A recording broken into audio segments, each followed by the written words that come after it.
Action-packed show coming up. We usually talk to you about the purple people, that, you know, everyone's not all red or all blue. Everybody's kind of shades of that, and the purple people are the largest group that are unrepresented. But then you have the left-wing media, who's constantly trying to trick the minds of the public. Before I bring my guests in, Adam Baumel and Manny Alicandro join me again.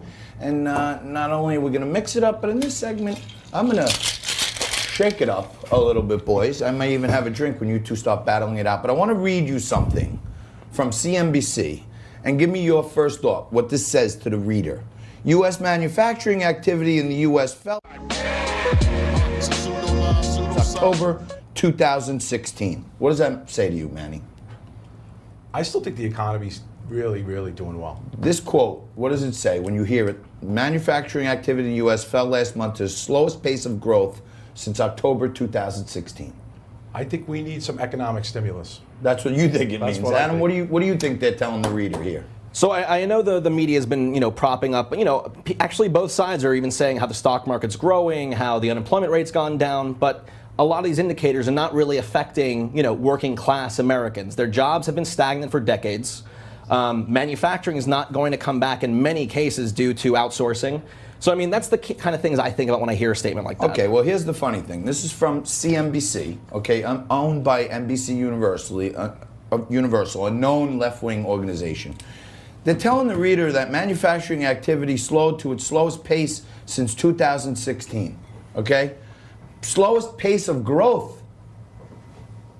Pace of growth. Right. So what they're telling you is manufacturing is down. That's what they want you to read. That's what they want you to hear.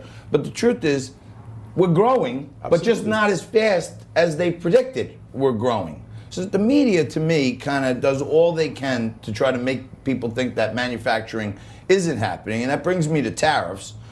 Mexican tariffs.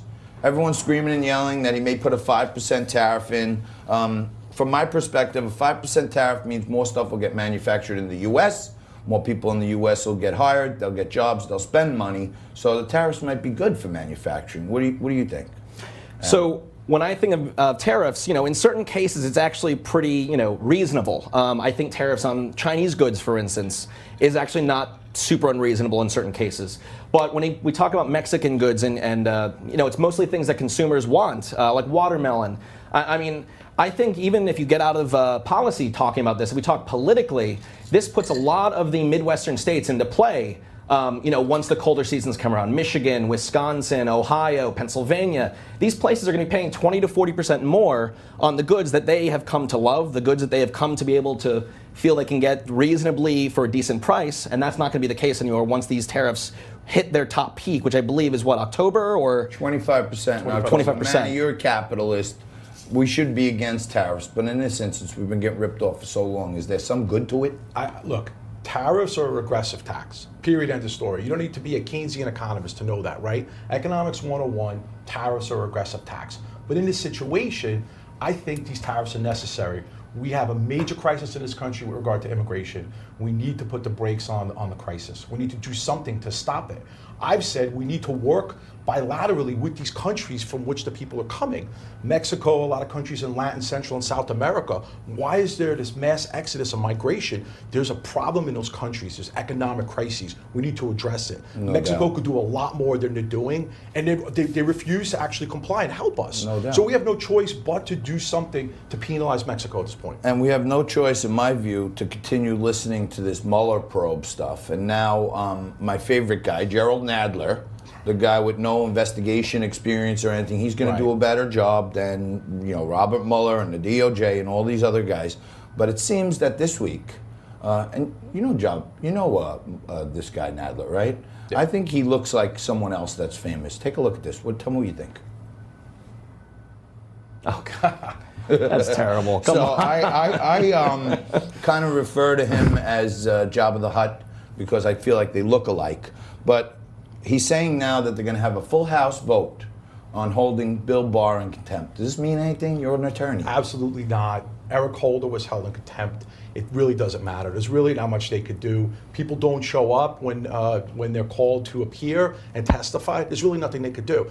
Actually, Bill Barr, if you look at it, has done a tremendous job. He came in under a very, very difficult set of circumstances, probably the most for an attorney general, right? Without That's question. a highly contentious situation right now and highly political. What we're seeing right now is a pure political motivated, event, right? This whole thing is politically motivated, right? And what's going on in the House is that the Democrats feel that their constituency base wants impeachment. So people up for re-election in 2020, they're moving forward with impeachment. Next week, they're talking about bringing in John Dean, the Nixon prosecutor, in front of Congress to grill him down, which to me is kabuki theater. But should this keep going?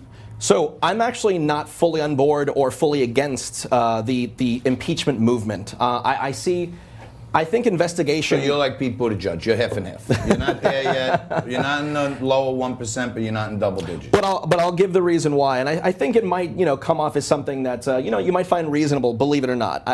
I'll hold my breath here for a second. So for one, I'm not in support of it based on collusion or the Russia probe. Okay. I actually support impeachment proceedings mainly to investigate what took place that's still taking place in Yemen. It's an unconstitutional war that's still taking place, that women and children are literally being slaughtered by a so-called ally of ours, Saudi Arabia, which we continue to sell weapons to.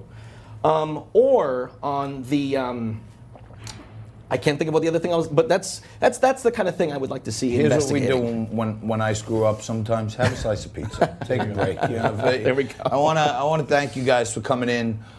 Liquid Lunch is an open door policy. So if you got things on your mind, you want to come down, you want to talk about it from the Republican standpoint, Democrat standpoint, policy standpoint. I know you guys are right there. You're movers and shakers. You know what's happening in all different things. And I like to talk about the purple people on this show, which I think most of us Americans really are. And I just had these made because one of my guests, Aaron Elmore, suggested it. We're going to start selling them. These are the Purple People shirts. And we want to make AOC bartend again. So if you want one of your Purple People shirts, we got great purple, red, blue people with us today. We're having a little pizza. We didn't get to the drink, but I want to thank you guys for coming down. Awesome, awesome segment.